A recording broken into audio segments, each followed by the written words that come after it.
This nigga, this is the street poetry right here. Street poetry. I'm not gonna start this podcast on a somber note or anything like that, or be upset. We gotta celebrate the life of DMX, man. And I think a lot of people, in New York, they made his birthday the official DMX day. Oh, right on. You know what I mean? His funeral, was here and there. Did some crazy funeral. You know what I mean? What else could you expect? Yeah, exactly. From a New York funeral, you know what I mean?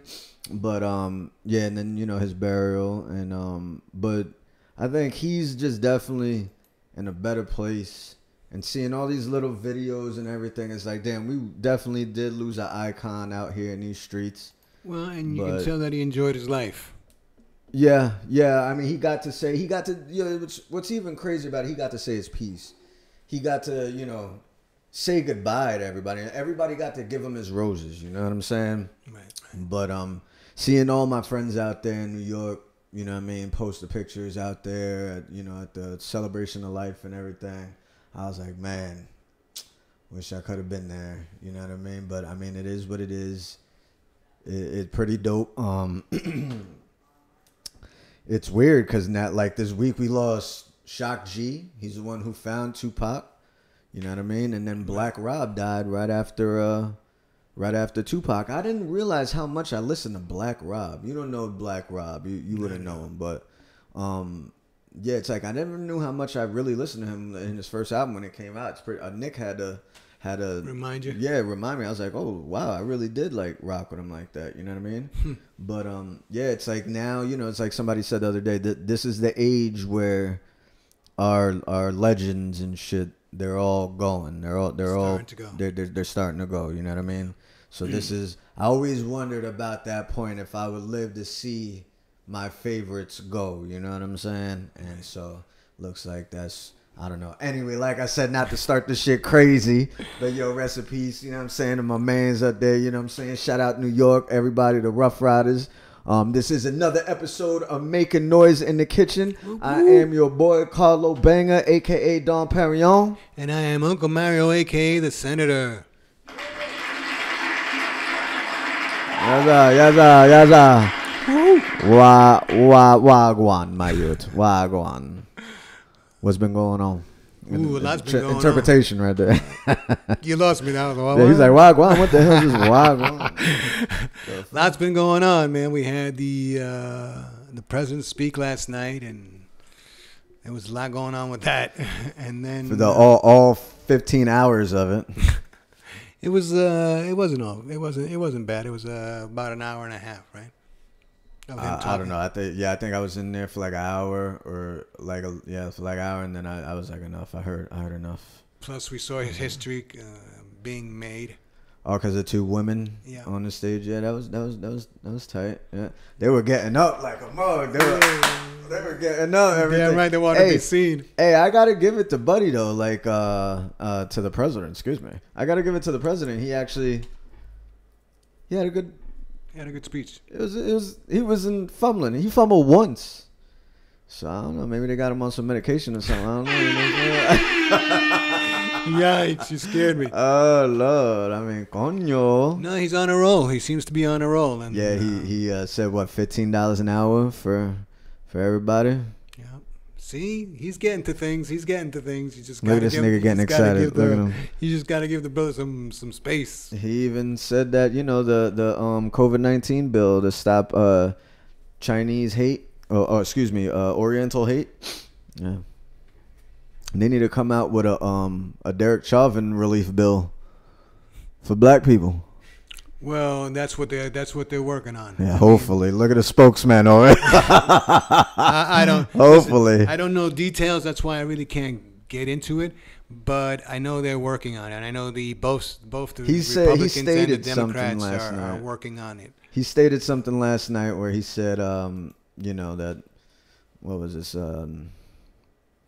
George Floyd Day or something like that, or every anniversary there would be like something going on with George Floyd. Well, he's trying to get this budget across, this reform, police reform through by the day it happened or whatever. Yeah. You know. I mean, like what? Honestly, yo, it's not a reform. It's not the thing to be a cop right now. No. It is not the thing to be. No, but you know what? It's about time. You know, they're taking responsibility for their actions.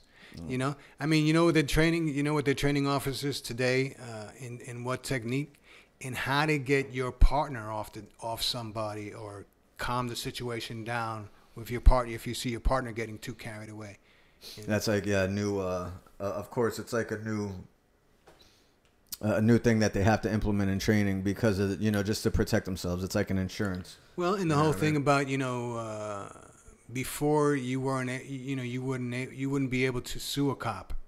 You know, now you can sue the fuck. I mean, they're trying to make it so you know what? Sue the cop as an individual? Yeah. So meaning you can only go after the police force, but now you can go after the police officer as well. They're trying to do that. You know? Oof. But that makes things risky, man, because then every single person is going to be suing cops. Every interaction that they have, that means people need. I mean, there's some people that really get deep invested into the law, not by choice. You know what I'm saying? And so they feel that whenever they have interactions with cops, I can spit more laws to you than you can to me. I pay your taxes, buddy. You know what I'm saying? So it's like, imagine every cop's going to be tiptoeing. You ain't going to be able to find cops out here no more. Well, hopefully it'll take care of everybody ain't a bitch like that. Of the minor things, the stopping people for air fresheners around your mirror or whatever. That's really racial profiling. Do you know in some states, I believe Virginia was one of them. Yeah, you're not allowed to have anything hanging off of your rearview mirror. Yep. So they can pull you over, and then if you've got a warrant or whatever. Is that one of the states where that happened at? Yeah. So how's that racial profiling? Well, because it's more Hispanics and blacks have stuff hanging from their. So that don't have nothing to do. That's racial profiling, man. Oh hell nah! You see what I'm saying? No, you see what I'm saying, B? You see what I'm saying? That's why I be like, yo. I mean, I've had my run-ins with police and things of that nature. You know what I'm saying? But I'm now at an age and been through so much that I know, like, hey, you don't want to go down that direction? Stay away from that area. You know what I'm saying? Right. But when it comes to abuse of power, I mean, come on.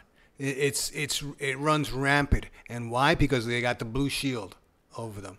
Nobody's gonna. I know all day. Cops, like, they're known to abuse. They're known to abuse and shit like that. You know what I'm saying?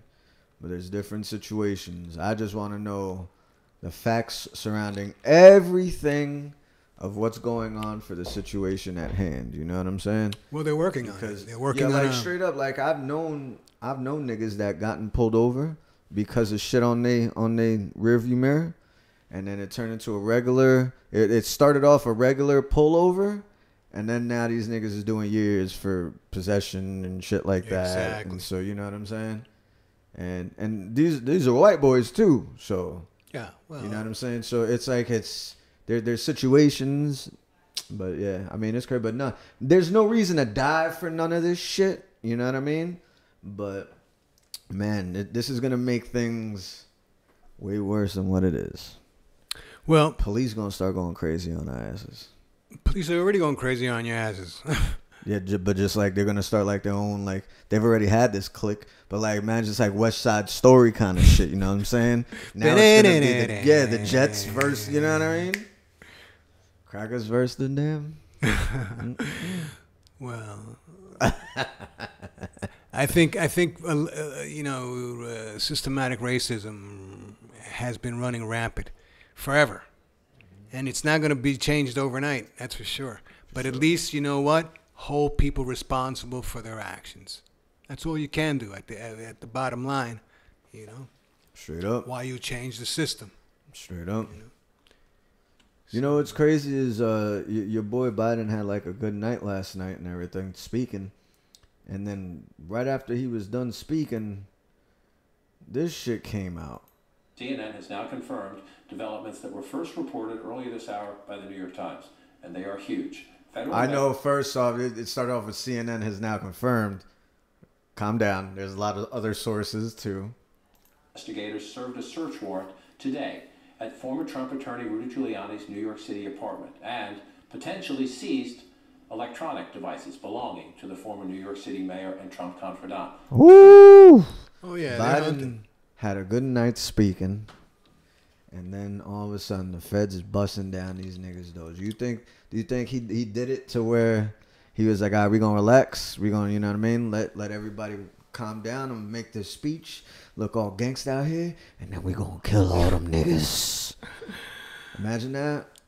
That'd be some gangsta ass shit. That's the Godfather. Exactly. Goes in to baptize the baby. One of the babies getting baptized, he's wiping out the rest of the families. How you doing? That should be gangster. And that's why I Imagine love that movie. if they start just laying everybody down right now, like all of a sudden you see Trump in handcuffs and stuff like that. It might start a civil war. Did you hear what Trump said today?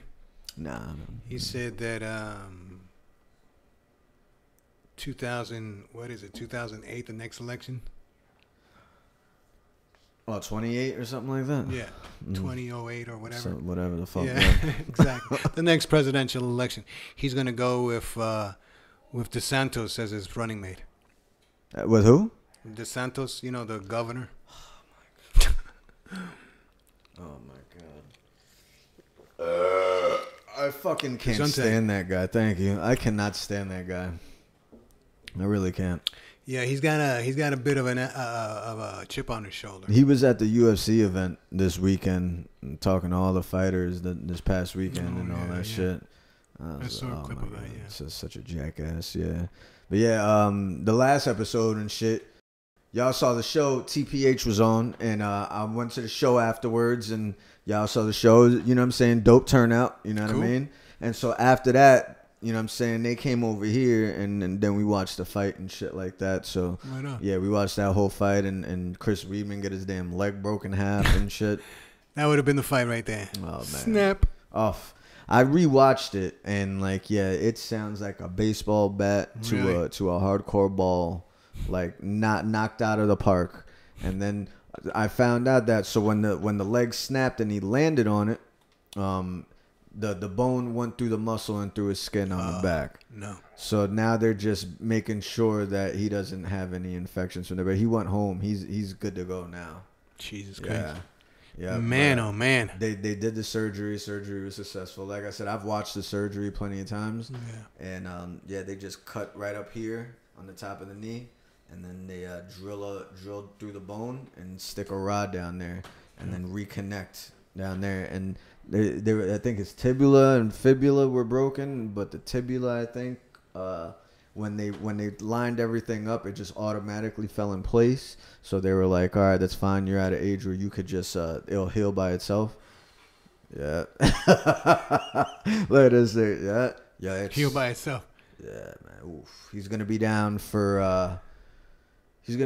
about a year and 2 months, but he's gonna start training. He could start training by 10 months. Yeah. It looks horrible. The injury looks horrible. Yeah. But it's actually, once you get through the main of it, it's actually not. He's gonna have a foot up on his people because he's gonna have just a metal rod. No, because Anderson Silva. It's funny. The guy that he fought years ago on my birthday. The same thing happened to that guy against him. Oh my God! He checked the kick, and Anderson Silva's leg snapped in half, and so he came back, and Anderson fought like 4 more times after that. Wow! And he was using the kick and everything, you know what I mean? But it's just not. Everybody said, "Oh, yo, when he comes back, it's gonna be it's regular old shit." It's just to make sure your bone don't break again. You know what I'm saying? Or in a different place. Woo! Vicious. Damn. But yeah, it was a screaming night, like screaming. I was screaming. Rose Namajunas done kicked the Zhuang Ling, the girl, in the face, knocked her the hell out. In the first round. Couple of seconds of the fight. You know what I'm saying? And then it was hilarious because, it wasn't hilarious. Jorge Masvidal, he got knocked out. You know what I'm saying? I bet on it and lost, whatever. He got knocked out by Kamaru Usman, right? And when they went into, it was the first round, and he was doing okay, but I saw that he kept putting his hands down, and his movement wasn't like the way it used to be, Right. like the way it was. And I was like, I don't know what the hell going on over here. So he got back in the corner. You know, he has his hair braided and everything, and I just noticed like his brother was pouring water on his head, and so like the water was just like, it was pouring on his head, but it wasn't going nowhere. It was getting caught up in the braid. You know what I'm saying? I was like, that's a little weird. I noticed that. I didn't say anything. I was just like, whatever. You know, in my head, I'm thinking this. And then he gets it back out there. A couple seconds later, Kamaru Usman comes with a right hand, hits him so goddamn hard that all you just saw was like mist in the air from all the water. It was like, and he was like, ooh, down, right? And last night I'm going through Instagram and I was on it, and this girl put up a meme, and it was Jorge Masvidal getting punched, and it said, I wonder if Jorge is mad at his cornerman for putting all that water on his head. I was like, yo, Damn. I thought the same shit. Like, it just made it look so much worse than maybe it probably was. But no, that nigga was knocked the fuck out. He got like 2 more hammer fists to his face afterwards. Damn it. Yeah, it was a brutal night. If you ever thought about being in mixed martial arts and like you like, yeah, you want to do this, watch that night, and then it'll make you think twice. I'm too pretty. That game be getting just popped around and shit. I'm telling you, all this Jake Paul shit going on and everything, like, let them offer me some sort of couple $100,000 to go up in there. Let them offer me that out. shit. Exactly. Nah, I'd say MMA. I'd be like, no boxing. Fuck that. We're not gonna limit myself to something you've been training for years. Right. Let's be equal grounds here. Right You on. know what I mean? I'll just I sort of snap a leg going, whatever it take. Come back all broken. You know what I'm saying? But with fucking fucking crown on though. Crown of cash. You know what I'm saying? Fucking playing. Man, oh man. You know what's hey Jeet? No, I haven't eaten. What do you got going? Hold on, before that, hold on. We were speaking about MMA. Right. And this is funny because here's another question that I've always asked myself about MMA. Right. And Steve-O got the chance to ask Ronda Rousey the question for me. You want to hear the question? Yeah. And the answer? Now you got me curious. Here we go. Another question, this you got to forgive my ignorance for this one, and maybe it's not even an appropriate question to begin with. But as a guy, I have to. I'm just curious and fascinated about the idea of with women's fighting. If let's say your big, huge fight, you know, you're headlining an event, and it just so happens to land during the week that you have your period. How does that like influence the performance or the fight? Your weight cut is harder and your titties are bigger. If you check out my fight against Alexis Davis, you will see an example of that. I remember that fight. Oh my God. That's what she fucking judo flipped her on the ground, and then she was like this, and she was hitting her like that, and there was just titty. Just I was like, Ronda Rousey, okay. That titty came out. No, it didn't come out, but it was jiggling. That shit was jiggling. Fullest I've seen him. But I remember that fight. I had some big old titties punched her in the face. Yeah, it just makes the weight cut harder. Okay. And that's why I always wore black shorts, because I was always really fucking paranoid about that shit. Yikes. That's something crazy. Like, you don't think, but look at like Jessica Andrade, always wearing yellow shorts and shit, and like that thing just might. Any sports star. I mean, you know, when they're out there playing and all Yeah, of a but sudden, like WNBA, they're wearing shorts and like they wear underwear, they wear tights underneath that. Like, there's a lot of protection before it gets to shorts. You ain't seeing those shorts are baggy. Those shorts are bad. Nah, it ain't some leg drippage. Nah, I know it's just like yikes. Nah. I think with MMA, like, because imagine your overexertion. So you're going to go fucking punch somebody and it just, you know what I'm saying? That shit just happened. Yeah, that's true. Like that's Or somebody punches you. In the you know gut. what I'm saying? Bang. Like I've seen street fights where like a bitch was on top of her, punching her, and then she just started like peeing all over herself, or they like start bleeding and shit. Yeah, because you just could so happen. It just can happen that you're getting in a fight, and it's like that day is when the shit starts. You know what I'm saying? It's like when it's going down, Right. and then just the little overexertion pushed it up. I had it early. You know what I'm saying? Yep. It happens during sex with, Right. with women. You know what I'm saying? You can induce it, whatever the hell. You know what I'm saying? Even Right, with right. babies. You know, you feel me? You babies. So yeah, shit. I make the babies come out. She's like, I need this nigga out of me tonight. Say no more. Yikes. And Mike Tyson wore black shorts. I was like, oh, that's cool. But also, like, what if it's the wrong day? Damn, those white shorts are scary. I ain't going anywhere near that shit. That's hilarious. Yeah, I was asking Lux last night. I was like, I said, is it like fucked up if I ask this question? And she wasn't like, you know. Anyway, that was a fucking question. Yikes, I've never thought of that. Yeah. You never thought of that? No. Yeah, I'm a weird guy. Anyway, G?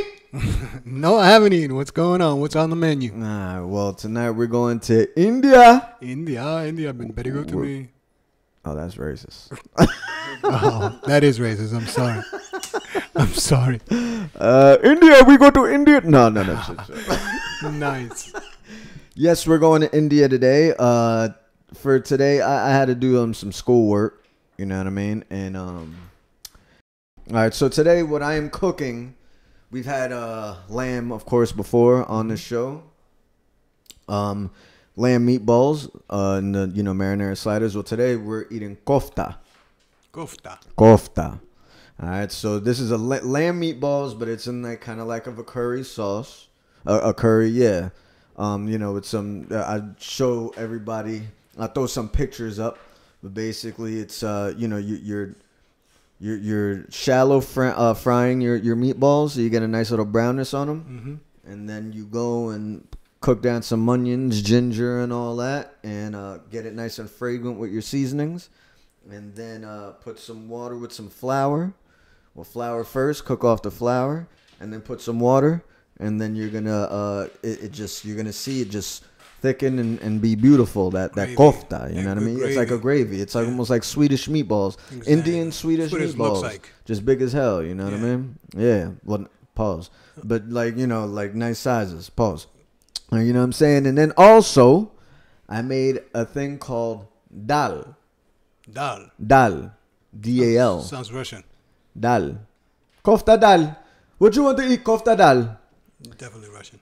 Okay. So this dal is basically lentils, red split lentils, all right? And you boil them down, well, not boil them, you bring them to a boil and then let them simmer, and then the water is absorbing in those lentils, is making kind of like a split pea soup kind of effect. Ordeal. And then in another frying pan, you get some onions and some garlic and all that, you know what I mean? And tomatoes. And you make that all fragrant and nice, and then you throw that into with the lentils, and then you got some dal. It reminds me of lentil soup. It reminds me of chana. When I went to Afghanistan, I tried this thing called chana. A lot of y'all might know about it, whatever, but that's what that reminds me of. You know what I mean? Right. I've seen it before. I never knew what it was called though. But when you definitely. But now, like, yeah. Since you said it looks like the goulash, or the Swedish meatballs. That. But this one, the dal is like kind of like split pea soup, kind of. You know what I mean? But you'll see anyway. And so then the next thing that I made is a raita. Raita. Raita. R-A-I-T-A. Raita. And so basically that's Greek yogurt. And I took cucumbers and grinded them down, and then took the cucumbers and squeezed all the juice out of it, and then threw that into the yogurt with some more ingredients. You know what I mean? and mix that up. So it's like a little yogurt kind of dipping sauce thing. But what you do is we're gonna put that on top of the plate over here, and that's gonna be the cooling effect that you get, the mixture with the meatballs. So Very it's cool. gonna be dope. You know what I mean? And then I also made a naan. Naan, Naan. Naan is this bread.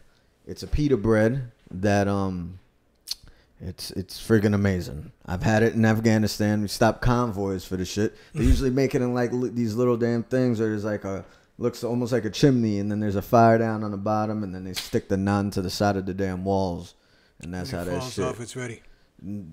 I guess you kind of take it off. If it falls off, whatever's going in ash, whatever. I've eaten ash before. Ash. Pause.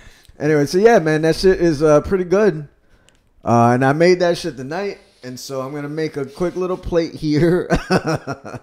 You know what I'm saying? So you'll see the plate, the form of it, right? Yeah, look right here. This is how the plate came out. It's beautiful. Tu sabes, okay? So we gonna eat this shit, try it out real quick, and then when we come back, we gonna tell you what's cracking with it. All right, Would we pay for it or not? We're going to India today. You know what I'm saying? Making noise in the kitchen. Ladies and gentlemen, Indian food. Woo! It's a whole bunch of other names. Kofta. Hold on, I'll get the names for you right now. But let's see. But I'm happy to say those are seasonings that I very rarely use, but I enjoyed in that meal. I mean, that was crazy good. I would definitely pay for that. The kofta, is the meatballs, the lamb meatballs, with that kind of curry sauce. You know what I'm saying? That was dope. They were perfectly cooked. Yeah, very very good. Didn't even really taste lammy. No. I like the flavor of lamb, so that's why I'm not afraid of it. But like that, I kind of felt like I was using ground beef. Yeah, it was kind of weird. I was like, what the hell? I don't know. Most of the times when I make lamb meatballs, you taste that lamb more. Right. You know what I'm saying? It felt like maybe they watered down the lamb in that batch or something. I don't know. But then we had the dal. The dal is the lentils with the beans that was underneath everything. The lentils are the beans, but that was very good too. With the tomatoes and everything, nice little base. And then the raita, the cucumber yogurt. That was great. Very cooling. There's some mint in there, by the way. Very cooling and yeah, definitely cool. Yeah, little one like that one a lot. And then the naan, the bread. That would never be close to a real naan, in my opinion, because I've had it from the actual little stove, the cave and everything. It's like you'll never cook a proper naan in the oven, in my opinion. So why does it come out too thick, too thin, too not airy enough? It was doughy. It was a little bit more doughy than usual, I think, and. I think there's a little bit more of air pockets. Maybe I could have folded a little bit more or something like that, but I don't know. And then just, the flame of the wood and the heat of the rock and everything like that, I think it's just going to be... Because I'm doing that. What I did is I put a cookie sheet, turn it upside down, and then I place these right on that. You know what I mean? And that's how it's cooking. So it's like you're not really getting that rock... You know what I mean? That rock heat.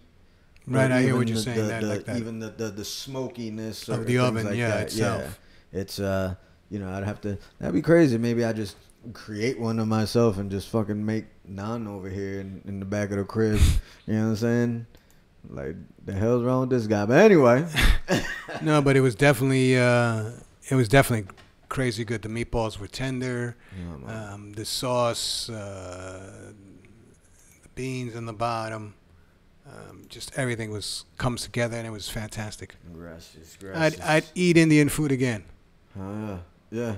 It wasn't so like hardcore as usually. Like, I didn't go OD with the seasonings. You know what I'm saying? But yeah, I give that shit date night kind of thing, sparking up your week or your weekend with that thing. Exactly. Oh yeah. Here. I remember earlier you were talking about a show you were watching. Show I was watching. Yeah. A show about dogs and hairstylists. Dogs and hairstylists. Yeah, you know that movie Pitch Perfect? No. It's a musical, and anyway, there's a heavyset girl that works on it, and she's really, really funny. She's got a British accent, so she's the one that hosts the show. She's the host for the show, and they do the craziest things to these dogs, man. Like what? Like there was a hairy one, and they made him come out looking like Yoda. Okay. Like the hairstyle and everything. It's just so crazy. I'm like, why would anybody bother doing this shit? Let me tell you something. I'm gonna tell you some wild shit right now. Cause when you said that, first thing that came to my mind was homegirl Rihanna and the Gray family. I miss that family out in Philly. But I think it's been maybe like a year ago. I just all of a sudden was going through Facebook because like this is her brother Kevin Ibn Khalid. I used to rap with him. If you go on Carlo Banger's page on YouTube, there's a song that I got called Tattoos and Scars, and that the dude that's rapping that's my homegirl Rihanna's brother. You know what I'm saying? And I know the whole family. It's very cool, very great family. You know what I'm saying? And so like, you know, I came up out here and they're still out there in Philly. And there was one day, it was like a year ago. I'm chilling I was just chilling here, and all of a sudden I look on Facebook and I see she like announces that go check the episode of she says go check the episode of Queer Eye for the Straight Guy. But I guess remember how it was like on TV back in the day? Yeah. But now I guess they got on Netflix. So they end up having a show on Netflix. Right. So they ended up picking like people who I guess are trying to be entrepreneurs and things of that nature to like spicing up their business and things like that. And they go and fucking pick Rihanna. And they had her and her whole family, my boy Kevin, his father, Kevin Sr., his little brother Nas, Janae, his mother Jill. They had them all on there. It was like a whole full episode, and I'm like, yo, like the episode brings you to tears. What they did, she started off this. She got like a RV, a old school Winnebago, and you know turned it into a pet salon. And right on. She does it for for what the style is out here, and like these dogs have pink ears, fucking But not only the tie dye and the color, she makes these dogs look brand new, bro. Look at this shit. Look at this shit. Yeah, that's the kind of stuff that they're doing on the show. See, that's her. Like, so, like she makes these dogs official tissue. And like when I first saw her doing this, like she started off low on Instagram. I didn't even know when we were out there doing shows, she would come to our shows and shit. I knew she was working at PetSmart at that time, but I didn't know she was a beast like this. Like she's making these dogs look good. And so I'm like, damn, that's crazy. And so then I saw she got the Winnebago. Then all of a sudden, Queer Eye for the Straight Guy, she's on it, having everybody crying. All of a sudden, I look at her Instagram, up to like 140,000 followers. Like, boom, growing. They go and got her a Sprinter. They got her like they trashed the Winnebago and got her a Sprinter with an authentic like little thing, the whole thing in there where she could do the dogs and drive around and fix the dogs up and everything. Right. Fixed her whole apartment, redid her wardrobe, everything. Like hooked this girl. Like it was the most it couldn't have happened to anybody better. You know what I'm saying? Like that whole family, like it was just like, Meant to be. Yes, like that was so dope. Cause when I first met them, like first night took me in with open arms. You know what I'm saying? Nice. It's like I hope the past with my other homeboy didn't interject in any feelings, and I know not, cause I still I say hello to Kevin here and there. You know what I'm saying? But regardless, that's not even a point. But like to see the growth of what happened there, and so the other day I had a wish her another congratulations. Not because she just had a baby too before that, but she went and opened a brick and mortar fucking store, bro. Oh, right on. She just went and opened up a store. Now she don't gotta drive around nowhere to take them to the damn store. She's hiring people. Her Instagram is growing. Shout out. It's called Stylish Pooch. Stylish Pooch. Stylish Pooch. Rihanna Gray, the CEO of this company. So I see here, this is their brick and mortar is 734 Chester Pike in Prospect Park, Pennsylvania. Shout out to the whole family, man. She really, so when you brought that up like that made me think of her. I was like, damn, it's crazy. Even Lil Nas, even her brother Nas is doing something. Like, he in football and they got announcers shouting them out and everything like that. They doing their damn thing, you know what I'm saying? Right on. Yeah, straight up. But yeah, shout out that was something. That's a Subway story right there. I used to rap with Kevin, with Ibn Khalid, and you know what I'm saying, that's my dog still to this day. Ain't no, you know what I'm saying, ain't no thing. Everybody live their life. We all, you know, I'm here in Florida, they're in Philly. You know what I mean? But yeah, we used to rap. You know, we opened up the Locks for the Locks together. You know what I mean? We had a trip down here in Miami and did our thing. You know what I mean? And yeah, it's wild. That's a Subway story to see. Like, it's still they doing their thing. Things is growing, and you see progression. Right. And if you go at it hardcore, this shit can happen for you too. You know what I'm saying? And that's the thing. That's, you know what I'm saying? Same shit. What we trying to spread to the masses over here and make a noise in the kitchen. We gonna make shit happen. You know what I'm saying? That's the way it is. But yeah, shout out to them for real. Dope shit. Even my mom. It was so crazy when she came out here one day.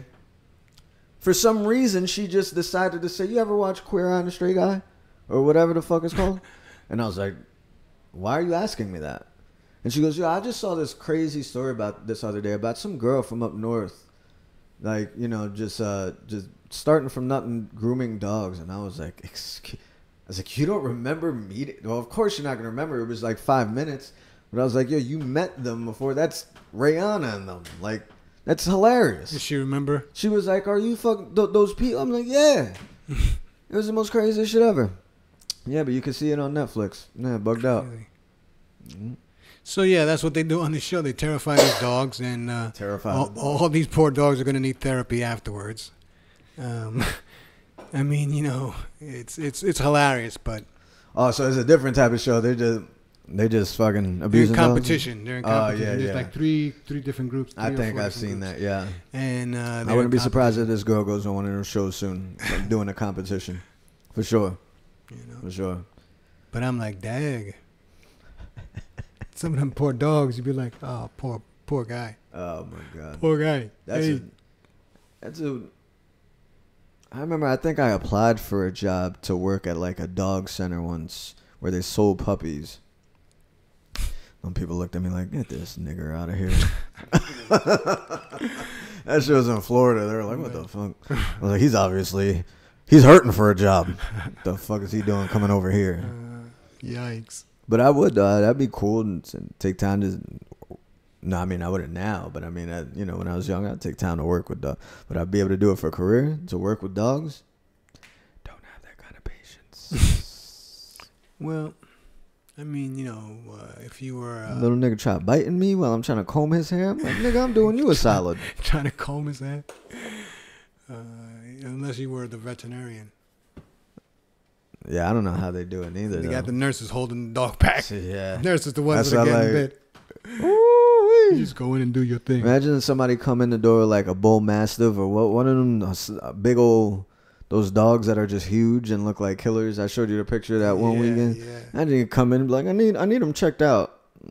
Like, you better bring that nigga to the zoo. Exactly. You got your mind. Hell nah. I ain't checking nothing out. You dart him. 3. You know what I'm saying? That's what you have to do. Oh my god. Wherever he lands, he's staying. I was gonna tell a crazy Subway stories tonight, cause you know we started the show off with DMX "Let Me Fly," but I don't know if I should tell it. You gonna bring the house down? No, it's not depressing. It's just a little crazy. Well, we've heard crazy. Yeah. We just don't want to hear depressing. Well, fuck it. All right. So if you want to go that route, so yeah, when I was like, I remember I had gotten robbed. The first time I gotten robbed, I was selling weed. I was You got hijacked. I was 17 years old, and I was with rest in peace, AJ Vignola.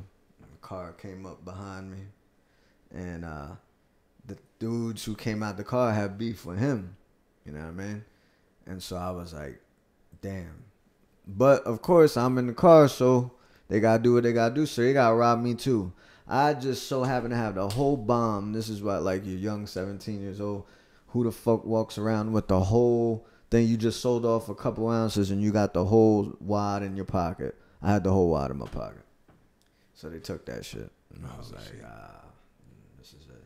So, like, that always bothered me, you know what I'm saying? And, like, it was, like, not much I could do, whatever. So I'm like, whatever, I'm going to take that loss. The dude who actually gave me those ounces ended up getting tortured and murdered in Queens. Oh, my God. It's pretty crazy, yeah. I remember that dude like that. Anyway, so years later, DMX comes into play, playing that song, Let Me Fly. Used to hear that song a lot, being in that zone, like hungry. You used to hear that song a lot? Yeah, being very hungry. I used to hear that song when my stomach was rumbling, like when my ribs were touching. And I was only doing it to myself, really, because I wasn't going to, I left New York. My bad. I left New York, and I was moving state to state, and I really wasn't gonna, go back to like grandma's or stay with mom and something. I was like, this is not gonna happen. So I was doing my own thing, whatever. And I ended up in Virginia again. You know what I'm saying? Just right before I'm gonna hang out get in back with Mom Dukes or whatever, because that after a while you have no choice. You know what I'm saying? And for sure, I was with this dude. I'm not gonna say his name. And from what I heard, he's dead too. But whatever, I'm not too sure if that's true. Anyway, so we're walking, and this was when that area of Virginia was like very bad at that time. And literally, it's like right down the street from where she lives now. I'll block that. But anyway.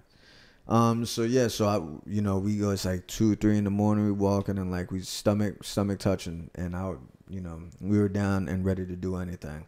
And there was this, now I look at it, at the time I was like this Mexican ass nigga, but it was like an El Salvadorian dude left the bar and came up to us, and he's like, I had money. I fuck you.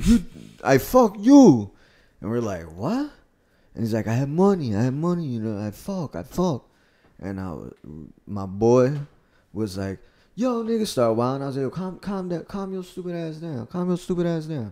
I was like, yeah? Okay, let's go in the back right there. You see the little alley right over there? Go in the back. Yeah, there's a little 7-Eleven alley. And we walked back there. I didn't even get halfway. They said we ended up getting his money, and we didn't do anything.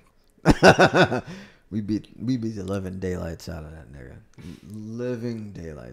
Yikes. And I'm like, and I told my homeboy at that time, I'm like, bro, like, you getting all wild and everything, you almost lost a lick right there. We starving and shit.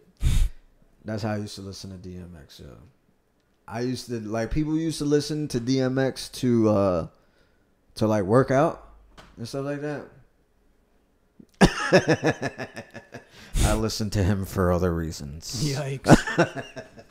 Hey, for telling me the path. It was like, it was the real deal, because I knew that, he was the first person to really, say that, like, you're not the only one going through this, you know what I'm saying? So it's either survive, do what you got to do, you know what I mean? And that's it. And yeah, it got to a point that it was getting wild, man. It was getting wild. I had police in that area know me by my first name. They would stop me all the time and throw me up against the car, search me, because either they knew I was gonna have something on me, or I was gonna have a beer on me or something like that, and I was underage. You know what I mean? So even if they smelled alcohol on my breath, they would hit me up. You know what I mean? Right. So it was wild. But yeah, that just brought me back into those times. Like this, it's so crazy, like how Music takes you back. young, and like I wonder how many years that took away. You know what I'm saying, from me, from all the craziness. How many years of that's something that DMX's death also made me look at, is like thinking about that. Like how many years did that take away from all the craziness, you know what I'm saying? So like that's why I like calm down. I calm down very much so. Well, at least you calmed down before anything happened to you. You know what I'm saying? I haven't done anything in a very long time. Very, very long time. Crazy. That's wild, right? Well, we all go through our experiences in life. Yeah, I mean, shit. It is what it is, you know what I mean? And at that time, I also look at situations like that, like, you know, I put myself in that situation, and also I never did anything to anybody. If I did anything to anybody innocent, it was very fucking petty. You know what I'm saying? Like, you know, something like that, but something stupid, stealing a bicycle to get, you know, sell it to my homeboy swap shop or something like that, something stupid. But yeah, like beating a nigga's ass like that though, I mean, come on, look what he was doing. You know what I'm saying? And that shows, to me, I looked at it like, hey, he was down to do. Yo, I remember in that area, yo, this was at a time, that's funny, I haven't thought about this in a while. Videotapes are still out, and all those El Salvadorians and Mexicans, they would buy, they love buying porns and shit. And so I'd have blank videotapes, and I'd make stickers and put like porn stickers on it. Like different porns. I'd look up on internet and be like, oh, Pamela Anderson, this, whatever. And then make the paper, print it out, fold it, put it in the sleeve. And I'd have a suitcase full of VHS pornos. And I'll go to like the back of IHOP and stuff like that, where all like they be all cooking and washing dishes at. I'm like, yo, what's up? I got everything. I got whatever. I even make Spanish tapes or whatever. And they'd be like, oh, yo, fucking $5, $10 here. Yo, and I'd run off. They'd never see my ass again. They'd be blank tapes, yo. Like one day they catch you in the street. Hey, look at that. That's the guy. Yeah, that's the guy that That's they're the going guy to get that shot sold- at. They was going to get shot at real shit. That's the guy that sold us the blank Yeah, porns. and they was going to get shot Get 'em! at. Because I was doing that to raise up money to get some angel dust, you know what I'm saying, Yikes. some water, so I can make money off that. So you flip. So I'd make the $50 to go and make the $500. I hear You you. know what I'm saying? Yo, that shit used to be wild. I forgot about that. Used to sell fake pornos to yo, that's hilarious. Yo. Anyway, you got anything? No, I think we'll leave it on that note. Oh man, hey, check this out. I'm gonna start time stamping these episodes. A lot of people don't want to sit through the conversation or whatever. That's all fine and dandy. You might just want to see the cook. So down in the description box, or maybe even the comments, you're gonna see time stamps, so you can go straight to the cook and see whatever parts you want to see it is, as you see in the description. You know what I'm saying? But please don't forget to subscribe, comment, like. Press that goddamn like button. Don't just watch the video and then click off. Press the little thumbs up. You know what I'm saying? Say hello. Say wagwan. Let us know what's cracking, so this way we can, you know what I'm saying, make more. There's a lot more content coming. Please forgive me. There's a lot on the shoulders. But, yo, we here. It's your boy, Carlo Banger, a.k.a. Don Perignon. And Uncle Mario, a.k.a. the Senator. Making noise in the kitchen, y'all. Out.